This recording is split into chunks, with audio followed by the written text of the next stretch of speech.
The metallic snap was louder than a gunshot in the quiet street. I dropped my coffee mug right there on the driveway. It shattered, but I didn't even look.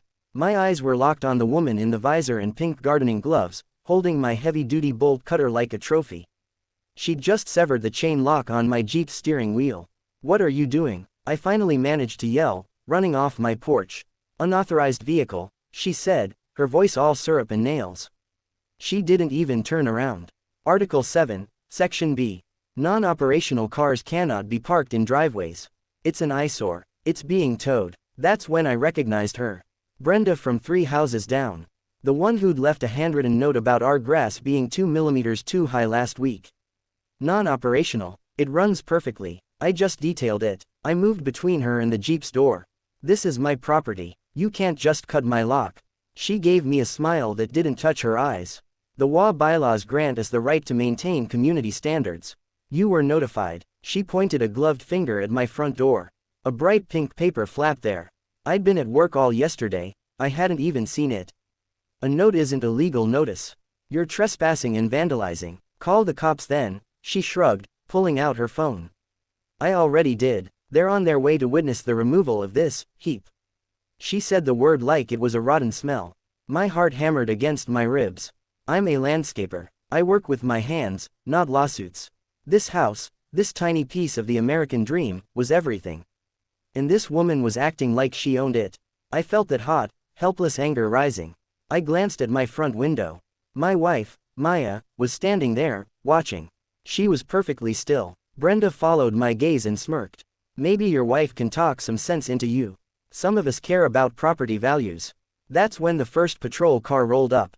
2 officers got out. Brenda fluttered over to them, pointing at my Jeep, then at me, her voice switching to a perfect, tearful concern. "Just trying to keep the neighborhood safe, officer. These abandoned vehicles attract crime." I started explaining, my words tripping over each other. The older officer held up a hand, his face tired. "Ma'am, do you have written authority from the HOA to confiscate property?" Brenda blinked. "I am the HOA vice president. This is my authority." She pulled a laminated card from her fanny pack. It looked official, with a blurry logo. The younger officer examined my severed lock.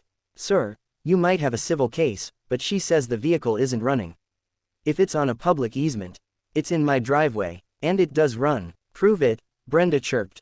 "Started right now." My stomach dropped. The battery. I'd disconnected it yesterday to detail the engine bay. I'd forgotten to reconnect the terminals. The battery's disconnected. I was cleaning it. Brenda's triumph was a physical thing.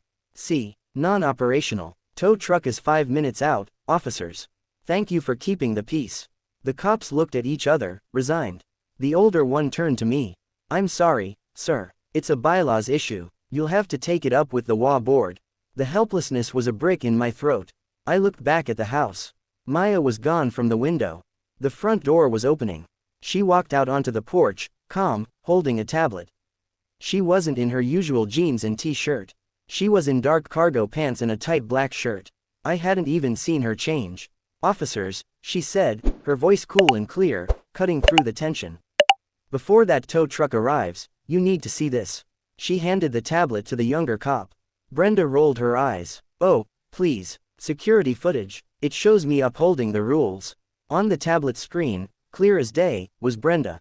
Not from today, but from last night. Under the glow of a streetlight, she was pouring something from a can onto the driver's seat of my Jeep. Then she took a box cutter and slit a 6-inch gash in the soft top. "That's vandalism," Maya stated. "Destruction of private property. A felony." Brenda went pale. That's fabricated. I was never there." "The timestamp is embedded," the younger officer said, his voice hardening. He zoomed in. "Ma'am, that's clearly you." The older officer turned to Brenda. "Is this true? She's framing me. They're trying to avoid the rules." Brenda was shrieking now, the sugary tone gone. Maya stepped off the porch, moving with a quiet authority I'd only seen glimpses of. She walked past the sputtering Brenda, past the confused cops, and straight to my Jeep. In one smooth motion, she reconnected the battery terminals I'd left hanging. She got in the driver's seat. The engine roared to life on the first turn of the key, strong and healthy. She leaned out the window, looking at Brenda, then at the officers.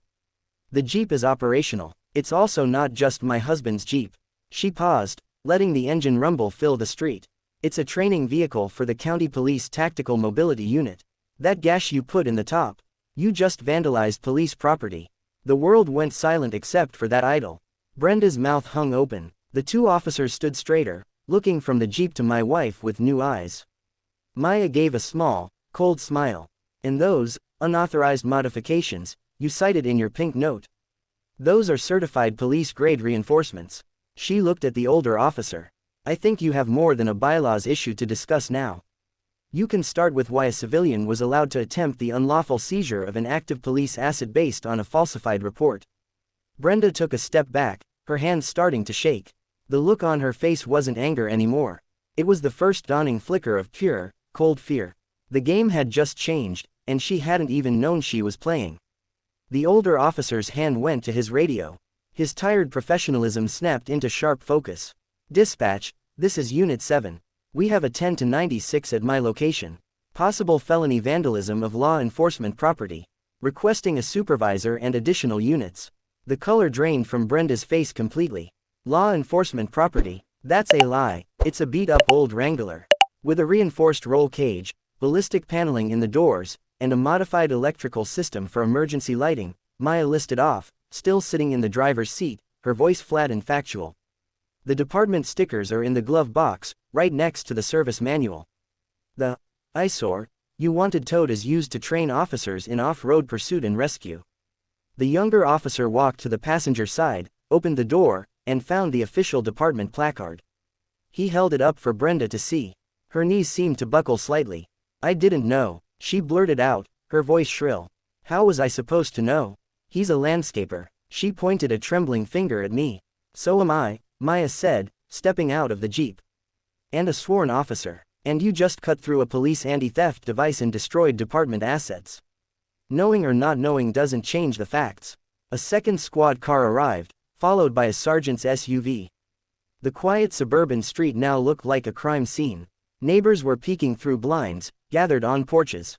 The game of power Brenda loved was being played on a whole new field, and she didn't know the rules. The sergeant, a broad-shouldered woman with a no-nonsense expression, listened as the first officers briefed her. She examined the tablet footage, the cut lock, the gash in the Jeep's top. She then turned to Brenda. Ma'am, you are being detained for investigation of felony vandalism, trespassing, and possible impersonation of an official to commit a crime regarding that walk card. Brenda's protest died in her throat as the sergeant continued. You have the right to remain silent. As the sergeant recited the Miranda rights, Brenda's eyes darted around, wild, looking for an escape that wasn't there. She looked at the growing crowd of neighbors, their expressions a mix of shock and, I noticed with a cold satisfaction, long-hidden satisfaction. This is a mistake, she finally cried out, but the wine was gone, replaced by raw panic. I was doing my duty for the neighborhood. He was breaking the rules. The sergeant just nodded, her face impassive. We'll sort that out at the station. The HOA's lawyer can meet you there. She guided Brenda toward the back of her SUV. As the door closed, sealing Brenda in, the sergeant walked over to Maya and me. She gave Maya a slight, knowing nod. Lieutenant, nasty business. Sergeant, Maya replied quietly. Appreciate the quick response. The sergeant then looked at me, at the broken coffee mug on the asphalt, at the shock I knew was still on my face. Sir, we'll need your full statement. And we'll need that Jeep for evidence. But, she added, almost smiling, for what it's worth, parking it right here, in your own driveway, was never a crime. Not even close. They took Brenda away. The tow truck, which had arrived and been waiting awkwardly down the block, drove off empty. The neighbors slowly drifted back inside, but the air was different. The quiet was no longer peaceful, but charged, like after a storm. I looked at the severed chain on the ground, then at the clean, vicious cut in my Jeep's roof, the department's Jeep's roof. The injustice of it burned, but it was mixed with a fierce, protective pride for my wife. Brenda had seen a landscaper and a beat-up car. She never saw the SWAT trainer or the police asset. She'd judged the wrong person on the wrong day. Maya put a hand on my arm. You okay? I took a deep breath, looking at our house, our land. Yeah, but she's not going to let this go, is she? Even arrested. Maya's gaze was steady, looking toward where the police SUV had disappeared. No, she said, she won't. But the next move won't be hers. The report is filed. The evidence is captured. This just went from a neighborhood spat to a criminal case. She finally looked at me, a flicker of warmth returning to her eyes. She wanted a war over a patch of grass and a parked car. She just declared it on the wrong people. The fallout was quieter than I expected, but deeper. Brenda's arrest was just the beginning. The investigation, as my wife calmly explained over dinner that night, was like pulling a loose thread on a cheap sweater. Her HOA vice president card was a complete fabrication, printed at a local copy shop. The official HOA board, a group of mostly retired folks, was shocked. They'd never authorized any towing, any lock cutting, any of it. Brenda had been a one-woman rogue regime, using fear and fake authority for years. The shocking injustice moment came for her at the county courthouse 2 weeks later. We weren't there for the hearing, but Maya's sergeant friend gave us the details. Facing the felony charges, Brenda's lawyer tried to argue she was just an overzealous community volunteer. The prosecutor played the security footage. Then he presented a list. 12 other families in the neighborhood who'd received similar pink notes, paid fines directly to Brenda, or had property damaged. A quiet young couple testified she'd had their senior dog taken by animal control for excessive barking. An immigrant family told how she'd threatened to report them to ICE over a garden gnome. The judge wasn't moved by her tears. Brenda pled guilty to a reduced set of charges to avoid a trial: felony vandalism, impersonation, and fraud. She lost her job, was sentenced to community service not in our neighborhood, and was hit with a restraining order keeping her away from our property and half the street. The real twist wasn't a secret identity, it was the exposure of a petty tyrant who'd finally picked a fight with someone who had the power, and the proof, to fight back. The HOA held an emergency meeting. We went. It was held in old Mr. Henderson's garage. He was the actual, mild-mannered president. He apologized to us, to everyone. They dissolved the old, poorly written bylaws Brenda had twisted and started fresh with a simple, clear set of rules drafted with a real lawyer. The first new rule: no member shall take enforcement action on their own. All concerns go to the full board. The justice was served, but the real ending was quieter. It happened in our driveway the next Saturday. I was reattaching the Jeep's new soft top, the department having covered the replacement. Maya was helping, her hands just as capable with a wrench as mine. Our neighbor from across the street, the one who never made eye contact, walked over. He held 2 cold bottles of beer. Figured you could use these, he said, handing them over. Been wanting to do that for 2 years. Ever since she keyed my truck for blocking the sunlight. Never had the proof. We thanked him. He didn't stay long, just nodded and left. But it was a start. Later, as the sun set, painting the street in orange and purple, I sat on the porch step. Maya joined me, smelling of soap and engine grease. "You think it's over?" I asked, taking a sip of the beer. "For us, probably. The system worked." She judged a book by its cover and read the title wrong. Maya leaned against me, her voice soft but sure.